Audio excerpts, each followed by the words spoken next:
so that the milky maternal feeling from a moment ago is replaced by that hard, merciless feeling of rage that has lived within her since several weeks ago. She stands towering over the sleeping girl, who is now snoring softly, blissfully unaware of the pinpoint anger in her grandmother's eyes as she stares at the slight swell of Maya's belly. One swift kick, Bhima says to herself. One swift kick to the belly, followed by another and another, and it will all be over. Look at her sleeping there, like a shameless whore, as if she has not a care in the world, as if she has not turned my life upside down. Bhima's right foot twitches with anticipation. The muscles in her calf tense as she lifts her foot a few inches off the ground.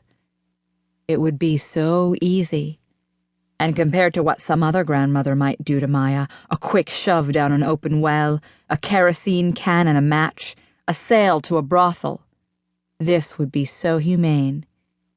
This way Maya would live, would continue going to college and choose a life different from what Bhima had always known. That was how it was supposed to be, how it had been, until this dumb cow of a girl, this girl with the big heart and now a big belly, went and got herself pregnant. Maya lets out a sudden loud snort, and Bhima's poised foot drops to the floor. She crouches down next to the sleeping girl to shake her by the shoulders and wake her up. When Maya was still going to college, Bhima allowed her to sleep in as late as possible, made gajar halwa for her every Sunday, gave her the biggest portions of dinner every night. If Serabai ever gave Bhima a treat, a Cadbury's chocolate, say, or that white candy with pistachios that came from Iran, she'd save it to bring home for Maya, though, truth to tell, Serabai usually gave her a portion for Maya anyway. But ever since Bhima has learned of her granddaughter's shame, she has been waking the girl up early. For the last several Sundays there has been no gajar halwa, and Maya has not asked for her favorite dessert. Earlier this week, Bhima even ordered the girl to stand in line to fill their 2 pots at the communal tap. Maya had protested at that, her hand unconsciously rubbing her belly. But Bhima had looked away and said the people in the basti would soon enough find out about her dishonor anyway, so why hide it? Maya rolls over in her sleep, so that her face is inches away from where Bhima is squatting. Her young, fat hand finds Bhima's thin, crumpled one, and she nestles against it, holding it between her chin and her chest. A single strand of drool falls on Bhima's captive hand. The older woman feels herself soften.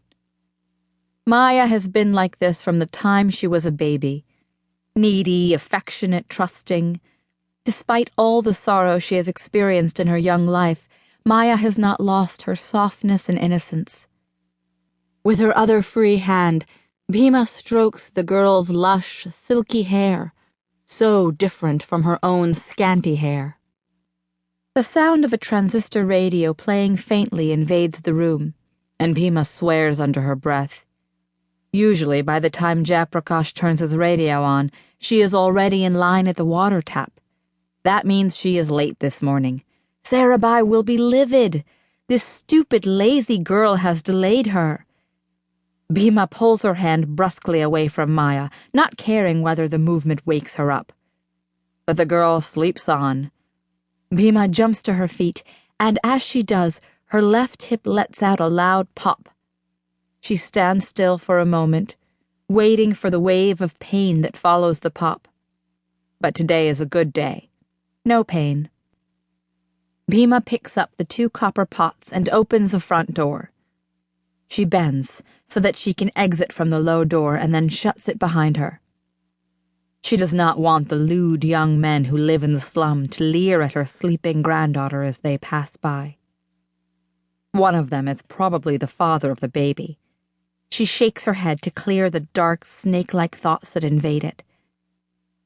Bhima's bowels move and she clucks her tongue. Now she'll have to make her way to the communal bathroom before she goes to the tap.